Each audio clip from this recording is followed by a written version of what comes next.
Hey backers, thanks for supporting me in creating Flickshot. I wanted to go over a few things so that you're safe while you're using this. Remember, it's always a good idea to protect your eyesight, so wear safety glasses. And you also want to make sure that you're not around anything that you can damage or injure, such as pets, property, or other people. I'm going to use a foam baseball to show you what will happen if you use this without pulling the trigger.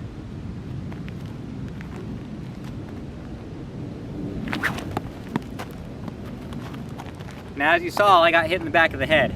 So you want to make sure that you have a technique down before you're doing these powerful throws, because if you do not pull the trigger, you can hit yourself in the back, in the shoulder, or in the noggin and end up in the emergency room. Don't do that. Another thing you need to keep in mind is to start off, use smaller items and don't use your full strength. And this is why. If you start off with heavy things and using your full strength, you have a better chance of causing a shoulder injury or pulling a muscle in your back.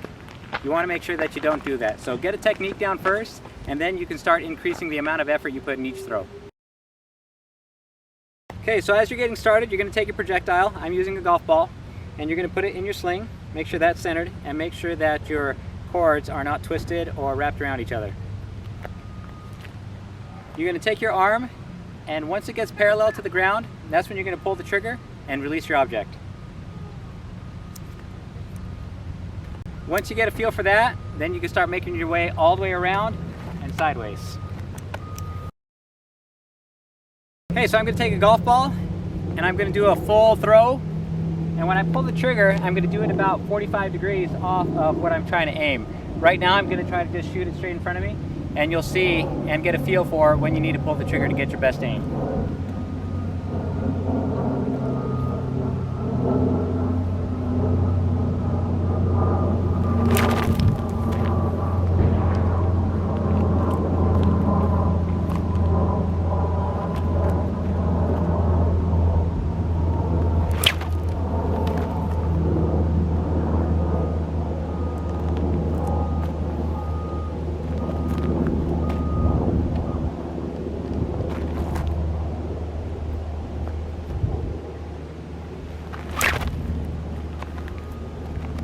It's going to take practice. Just make sure you keep at it and you will get a straight shot. Alright, time for some target practice. I have my target man here with a magnet on top, and I also have a magnet inside this container. And that's what we're going to use to aim at.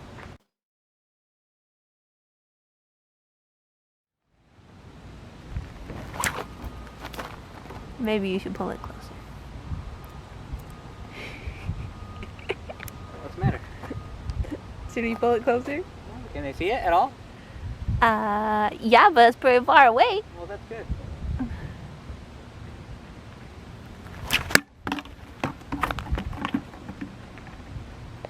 There you go, keep at it and you will have success. When you get your flick shot, you're going to have three things. Of course, your flick shot, and then you're going to have your leather pouch and also your paracord.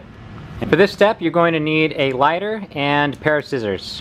The first thing we're going to do is form the other end of the paracord so that we can thread it through the front end of the flick shot. To do that, we're going to take our pouch and we're going to join the fingers together. And we're going to take the end that's already melted and thread it through.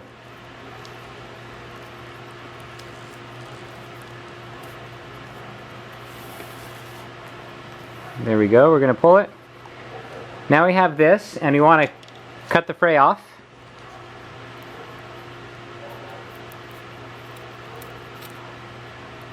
And then this is the part you want to be careful with. Don't burn yourself. But here's how it works. We're going to take our lighter, and we're going to heat up the end.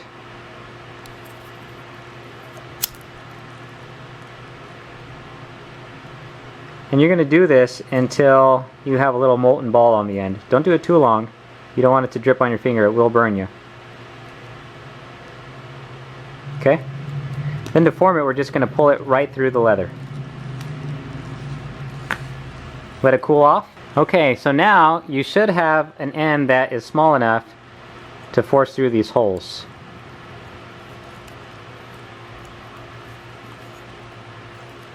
That's how that works. Now let's move on to the knots that you need to tie it together. Okay, so here we are with the pouch again. We're going to put the fingers together. And what we're going to tie is a sliding double overhand knot. Thread it through.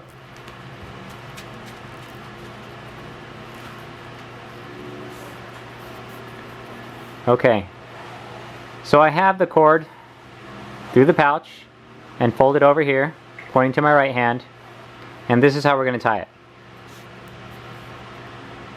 We're going to push the cord back behind.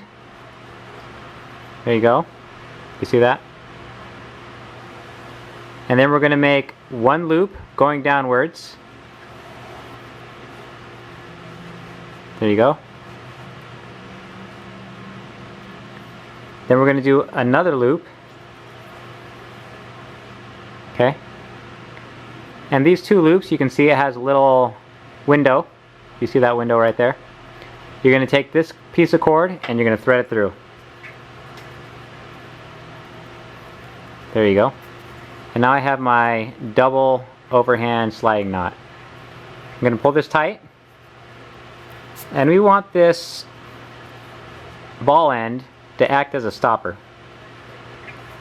Once you have it nice and tight, you'll just slide it down and meet it at the connection to all the fingers. Alright, I'm going to tie the other side. We'll do this again so you can see the knot. Push the cord behind. You're going to wrap around once. Wrap around twice. And then you'll have a window on top. See if I can make that window a little bit bigger for you to see. There you go, there's that window. And that's where I'm going to thread the free end through. And pull it tight. You want the melted end acting as a stopper. There we go, cinch it down. To attach the pouch to the flick shot, we're going to thread it through, and then we're going to use a bowline. You're going to take the cord and pinch it, twist it like you're doing an ignition twist. So you have that loop on that side. I'll do it one more time. Grab your cord just like you're turning the keys on in your car, twist, there's your loop. Okay? Now you have this piece right here. You're going to act like a rabbit, come out of the rabbit hole, okay? Then you're going to go around the back of the tree and then back inside the rabbit hole and pull it tight. That's a bowline. Okay, here's our other end of the pouch. I have the short end in my right hand, long end in my left. I'm going to grab the cord and do an ignition twist, just like if I'm starting my car. Now to make the bowline, I'm going to take the end of this piece, come out of the rabbit hole. I'm going from the ground up. Imagine that I'm going around a tree, the back of it, and then back through the same hole that the rabbit popped out of. There we go. And there's my bowline. Again, we're going to make a little stopper on this side. Okay. And I'm going to do the same thing I did before. I'm going to pull this, adjust this down, make sure everything's tight. Now before your flick shot is ready to go, you have to make sure that both cords are even. And the way you do that is by putting both cords in. There you go. And when you pull it, you want to make sure that these two knots line up. Now I have my wheel end and my anchor end. You can see that the one that goes into the wheel is a little too long because this knot is further back. So we want to adjust it so that both knots are even with each other. To do that, just adjust the cord through this knot, making this a little bit longer or shorter until you have this folding over exactly in the center. Alright, with a little adjustment and the cord set up to throw, you can see that they're both lined up with each other, and that's exactly how you want it. Now if either your wheel or your trigger are too stiff, then you can add a drop of oil in there or depress the trigger, and you can see where the release meets the trigger. Let's see if I can show you. There you go. You see that little arc in there? That's where you want to put a drop of oil. And you can borrow one from the dipstick of your car if you don't have access to a drop of oil. Thanks for your support. I learned a lot during this project, and I have you to thank for it. Till next time.